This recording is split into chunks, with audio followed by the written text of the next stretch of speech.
Em Santo Antônio do Descoberto, um homem foi preso em flagrante por porte ilegal de arma. O caso aconteceu durante um patrulhamento de rotina da Polícia Militar. Wallace Wendel Santos já tinha passagens pela polícia e é suspeito de praticar homicídios na região. Ele foi autuado em flagrante e levado para os CIOPs de Águas Lindas. Ainda em Santo Antônio do Descoberto, a Delegacia Especializada de Atendimento à Mulher prendeu ontem um homem por suspeita de estupro. O homem teria abusado sexualmente da própria filha de 7 anos de idade. Essa não teria sido a primeira vez que os abusos aconteceram. A mãe da criança teria percebido algo diferente na menina e avisado a polícia. O investigado foi encaminhado ao presídio da cidade. Nós mostramos aqui no J1 que bandidos usaram uma espingarda para assaltar um ônibus em Planaltina de Goiás. A polícia está investigando o caso. Por lá, os passageiros andam assustados com a recente onda de assaltos. Quem depende do transporte público em Planaltina de Goiás diz que os assaltos dentro dos coletivos viraram rotina.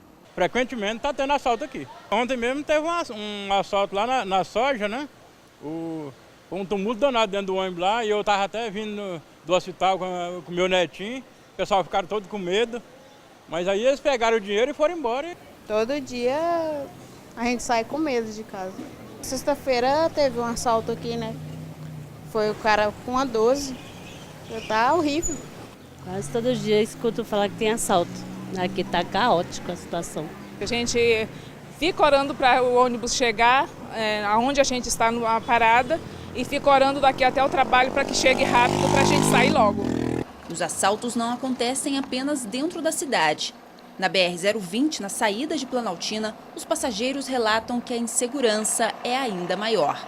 O que mais acontece é assalto dentro desses ônibus, o maior perigo do mundo que a gente passa, viu? Minha mãe foi assaltada no ônibus pouco tempo. Eles mandaram ela deitar no chão, tudo. Ela é uma senhora de idade, né? Motoristas e cobradores que fazem a linha Planaltina de Goiás-Brasília também dizem trabalhar com medo todos os dias. Nós não temos segurança. O assaltante vem, faz o que quer, né? Foge, e aí? Cadê a polícia na hora?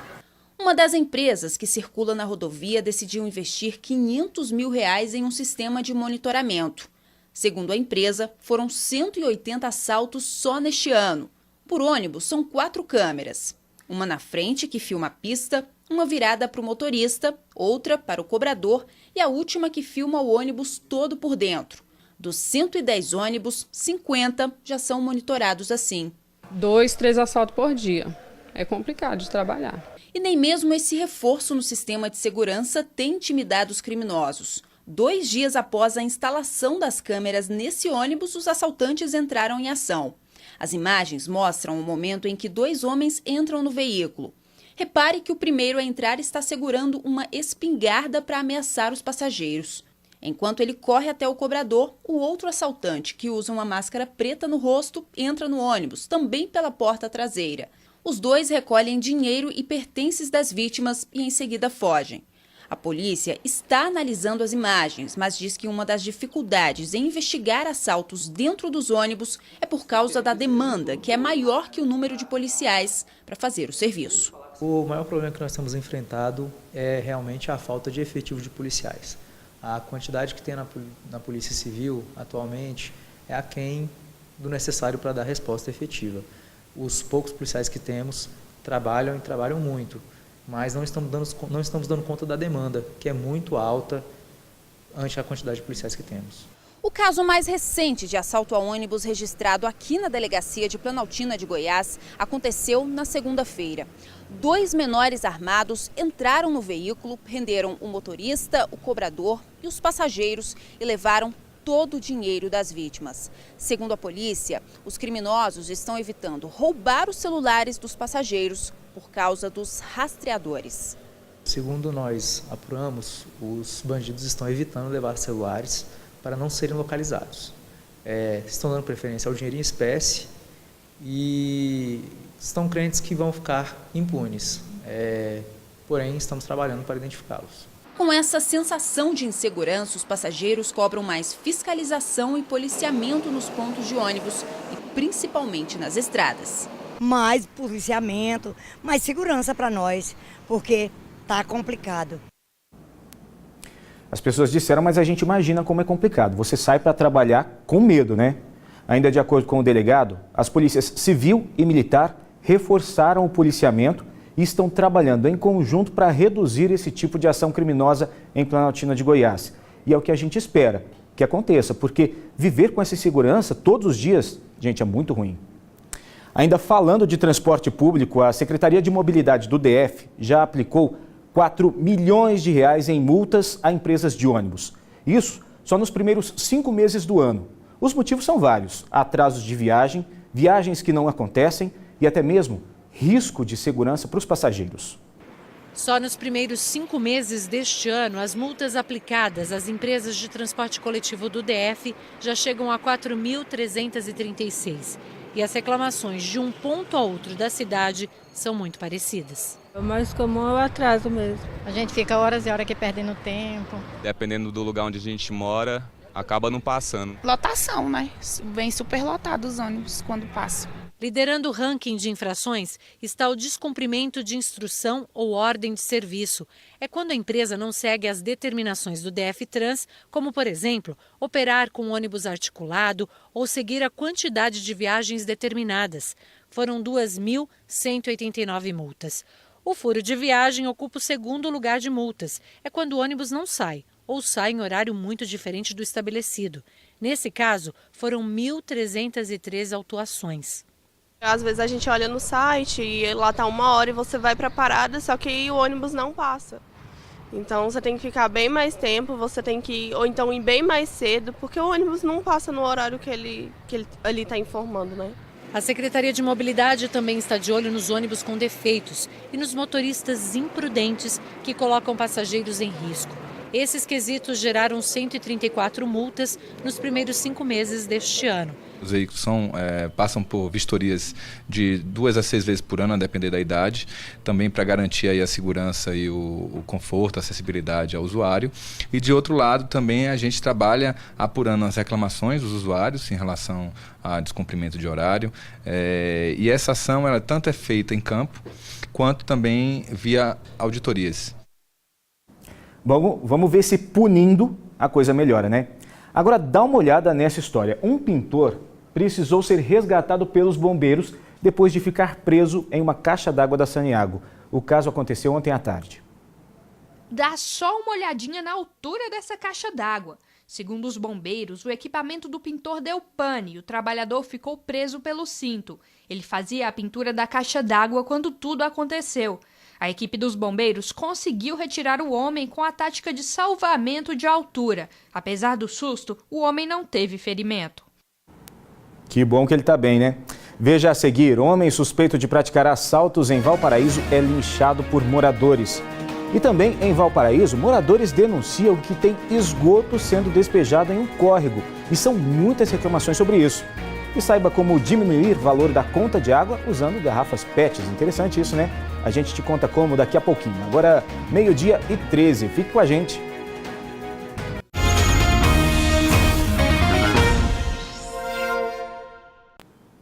Agora, 12h16, estamos de volta com o J1. Ontem à noite, um homem foi linchado pela população depois de assaltar 3 pessoas em frente a uma autoescola no Valparaíso 2. Segundo as vítimas, o homem roubou 3 celulares e fugiu a pé. Quando a polícia localizou o suspeito, ele estava sendo agredido pela população, que estava revoltada. A PM conteve ali as pessoas para evitar o pior. O suspeito foi levado para o IML para exame de corpo de delito e, em seguida, encaminhado para a delegacia do Céu Azul. Mas a gente aproveita para reforçar a recomendação da polícia de nunca reagir a assaltos. A gente já mostrou casos em que o bandido estava armado, revidou e acaba ficando uma situação bastante complicada. Então, o certo, em situações de assalto, é chamar a polícia. E moradores de Valparaíso entraram em contato com a nossa redação pelo aplicativo QVT. Eles estão reclamando do esgoto que está sendo despejado no córrego Mangal. Essas imagens, que a gente vai mostrar para você agora, são de lá e estão preocupando todo mundo. Dá só uma olhada na cor da água. A repórter Thalia Santos e o cinegrafista Renis Nogueira estiveram lá para ouvir a reclamação desses moradores. Pode rodar. A maior parte do córrego está com a água turva e basta seguir riacho acima para encontrar a causa. Esgoto sendo despejado 24 horas por dia. O problema não é de hoje. O que mudou de uns tempos para cá foi só o local do despejo. Esse problema veio desde 4 anos atrás. Quando a água era desaguada lá em cima, a água ficava totalmente escura. E só transferir o problema de lugar. Mais à frente, dá para ver a espuma saindo lá devido às reclamações que fizeram. Só transferir o local, porque passava aqui na ponte e hoje em dia o fedor lá é horrível. Aqui desse ponto, bem pertinho, a gente consegue ver o contraste entre a água que desce do córrego, a água limpa, com o local de despejo desse esgoto. Daqui para frente, segundo os moradores, são cerca de 15 a 20 quilômetros até o córrego desaguar no Ribeirão Saia Velha, que abastece a região. Esse encontro fica depois do ponto de captação da água da Saneago, que não estaria prejudicando o abastecimento. Mas a preocupação dos moradores, principalmente os que estão aqui próximos ao córrego, é porque muitos chacareiros, por exemplo, utilizavam essa água. Erivelto, você conhece muita gente que mora aqui por perto que deixou de usar essa água? Sim, conheço muitas pessoas que utilizavam essa água aqui, certo? Os chacareiros, né? Que a água é um bem comum e para um chacareiro é muito necessária essa água, né? Então eles faziam algumas represas no decorrer desse córrego para captação dessa água para um uso de bem maior, né? E após eles começarem a jogar esta água, aí já complicou, muitos já venderam as chácaras, né? Então hoje a situação é crítica, além do odor, que não dá para ver pelas imagens, pela televisão, né? Só presente aqui. O Genivaldo tem uma lembrança bem diferente do córrego. Ele conta que há 20 anos dava até para pescar. A gente andava nele, percorria as quilometragens aqui até chegar no outro córrego. Por dentro do córrego, a gente juntava aqui um monte de colega e saía andando por dentro desse córrego, pegando umas piabinhas. Esse córrego já foi muito legal mesmo. Hoje tem essa situação aí. Os moradores dizem que o esgoto vem de novos condomínios, construídos perto da pista que liga o setor de Chácaras Ipiranga ao bairro Esplanada. Era tudo assim tranquilo, não tinha um aspecto sujo do córrego, né? E juntamente com o ambiente não se percebia assim, nada. Veio logo após assim, a chegada desses condomínios aqui na região. É uma tristeza ver um córrego desse jeito, a gente ainda mais vivendo uma situação de falta de água aí, esse período de estiagem. A gente foi em busca de respostas, lógico. A Saneago informou que fez uma alteração no sistema, mas que isso não compromete o manancial, que é constantemente monitorado pela empresa. Disse ainda que uma equipe será enviada ao local para verificar o que pode estar acontecendo. Em nota, a Prefeitura de Valparaíso informou que o órgão responsável pela fiscalização já notificou a empresa que fica ali na área e segundo a lei municipal, a empresa tem 15 dias para apresentar uma solução e corrigir possíveis danos. Caso a empresa não cumpra o prazo, a administração pública aplicará multas. Bom, tempo de férias, tempo de criança em casa. Quais são os cuidados para evitar acidentes domésticos? Muitas vezes o perigo está onde menos se imagina. É o que a gente vê agora na reportagem. Lá vem a Tarsila. Aos 3 anos, ela é uma fonte inesgotável de fofurice. Ele é muito macio. E tem muita energia. Pula no sofá, toca sanfona, tira foto, anda de bicicleta pela casa e não tá sozinha nisso não. Ainda tem o Ravi, de 8 meses, que quer fazer tudo que a maninha faz. Begoca, né, vó? Ele tá naquela fase de querer pegar tudo. Aqui é uma aventura todo dia, cada segundo é uma coisa que tá acontecendo. Quando a casa tá muito silenciosa, aí eu já vou atrás pra saber o que ela tá fazendo, né? A Tarsila, ela não para, ela tá sempre correndo, tá sempre aprontando. O Ravi tem a necessidade dele, que ele ainda é um bebê, então é complicado, tem hora que é bem difícil. Você já viu aí que a duplinha é da pesada e pode até estar se identificando com a família aqui. Então a gente convidou o Major Gildomar, do Corpo de Bombeiros, para dar as dicas de como manter a segurança com as crianças em casa, né, Major? O ambiente familiar, ele é um ambiente seguro, desde que precauções, medidas aí de prevenção a acidentes, possam ser tomados por parte dos pais ou responsáveis. Na sala, ele achou o primeiro vilão, uma extensão ligada na tomada, sem ser usada e sem proteção. A criança pode desplugar, certo? E colocar um metal, de forma que ela venha a ser acometida aí por um choque elétrico, podendo levar até a óbito. E bem juntinho dos brinquedos, outro inimigo, o controle remoto. A pilha, ela pode intoxicar, contaminar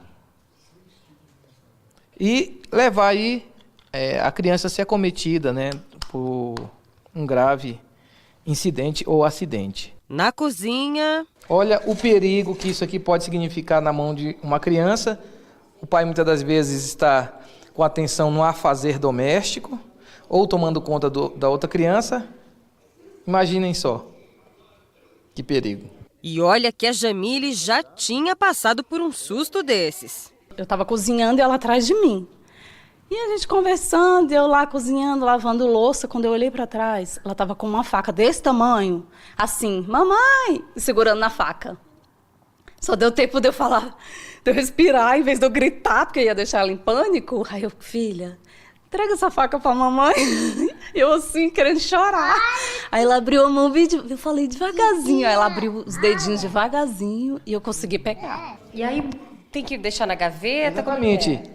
Mas a criança pode abrir a gaveta também, né? Exatamente, não é na gaveta. Tem que ficar fora do alcance dela. A exemplo, aqui, num ambiente mais alto.